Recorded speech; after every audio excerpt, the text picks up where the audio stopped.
Hi friends, Rajkishore entertainment blogger channel आप मानक स्वागत। चलो वीडियो लेट न करी आरंभ करिया।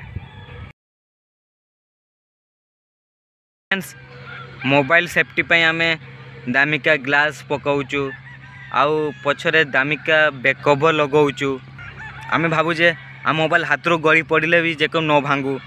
आम दामिका मोबाइल आणुचु जेमिति पानी रे पड़ले भी से पानी पड़ले भी से खराब होबो नहीं। आमे समस्ते मोबाइल पाई बहुत भल चिंता करूँ, किंतु आमे निज मथा पे आमे भल चिंता करूना।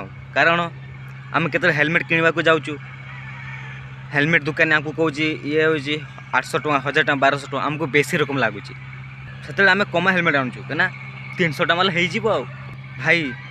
आमे मोबाइल को सेफ्टी रखे आम जमी दामिका आम जमी मोबाइल को सेफ्टी रखापी दामिका ग्लास और बैक कवर आणुचु, सेमिति आमको आम मथा सेफ्टी रखापी आमको भी दामिका हेलमेट आनिबा दरकार। भाई मोबाइल है आम मथा सबुठु दामी जिनिस। थरे मोबाइल भांगले आम 100टा मोबाइल आनी पारिबा, किंतु थरे मथा जा कि गले आउ से मथा आनी हम ना मो भाई।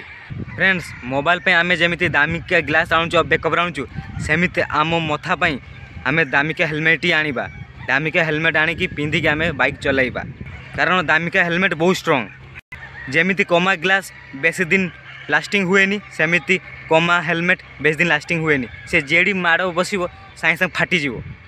भाई मोबाइल पाई जेमिति सेफ्टी चिंता करछो, सेमिति निज मथा पाई भी सेफ्टी चिंता करो। फ्रेंड्स, आपण मानक जदि मो वीडियो भल लागुथबो ताने लाइक करो, शेयर करो, मो चैनल को सब्सक्राइब करो।